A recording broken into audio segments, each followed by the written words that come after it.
கும்ப லக்னத்துல ஜனனிச்சிருக்கிறீங்க. யோகத்தை எப்பொழுது 8ஆம் இடம் செய்கிறது. கும்பத்திற்கு 8ஆம் மனையாக கன்னி மனையும் அதிபதி புதனும் வரார். இந்த புதனே 5க்கு அதிபதியா வரா, இயல்பாகவே அவர் யோகரா இருக்கிறார். எனினும் 8ஆம் இடத்தினுடைய ஆதிபத்திய காரகம் நல்ல முறையில கும்பத்திற்கு கிடைக்கணும். என்ன காரகங்கள் வந்துடும்? நல்ல ஆயுளோட இருப்பது, வெளியூர் சென்று வாழ்க்கையை நல்ல முறையில செயல்படுத்துவது, பெரும் பணத்தை பெறுவது, புகழை பெறுவது. அதாவது புகழ் இல்ல, மறையா புகழ். அதாவது எந்த ராஜ்யத்துல பிறந்தாரோ அந்த ராஜ்யம் இல்லாம வேறு ராஜ்யம் போய் ஒரு சொகுசான வாழ்க்கையெல்லாம் இந்த 8ஆம் இடம் தான் கொடுக்குது.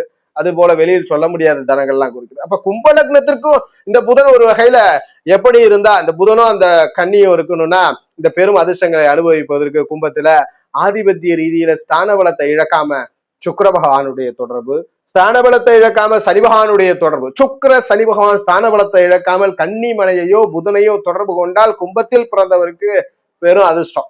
ஜாதகர் கண்டிப்பாக 8ஆம் இடத்தினுடைய அந்த அதிர்ஷ்ட காரகங்களை அனுபவிப்பார்.